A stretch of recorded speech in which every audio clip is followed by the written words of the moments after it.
अस्सलाम वालेकुम।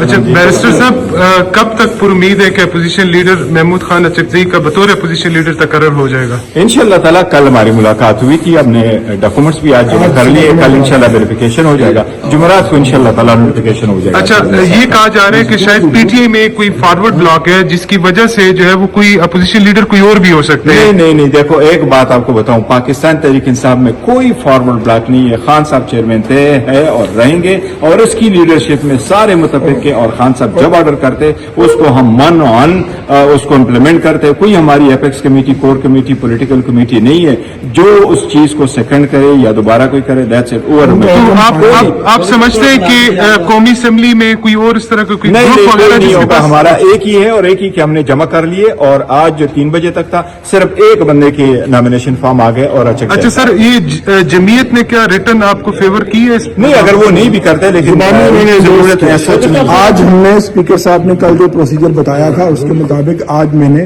वो एप्लीकेशन और तमाम रिक्वायरमेंट पूरी करके जमा करा दी है स्पीकर ऑफिस में।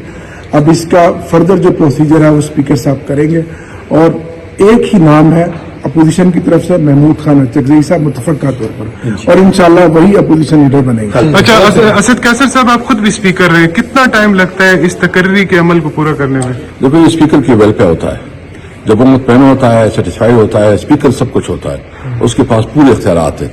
तो मैं समझता हूँ कि स्पीकर साहब को मजीद डिले नहीं करना। अच्छा सर, ये बताइएगा कि कौमी असम्बली में तो आपकी हलचल नजर आती है कि आप कोशिश करते हैं, लेकिन सेनेट में भी अपोजिशन लीडर का ना तकर्रुर हुआ है, ना कोई यानी जो पार्लिमानी कमेटी, ना उनकी जानिब से कोई प्रॉपर मुतालबा किया गया। तो क्या वजह है कि एक ही बिल्डिंग के अंदर एक हाउस में आप कोशिश कर रहे हैं और जो अपर हाउस है उसको बिल्कुल अनअटेंडेड? यहाँ से हो जाएगा तो वो भी हो जाएगा, ये एक दूसरे के साथ लाजिम मंजूर है।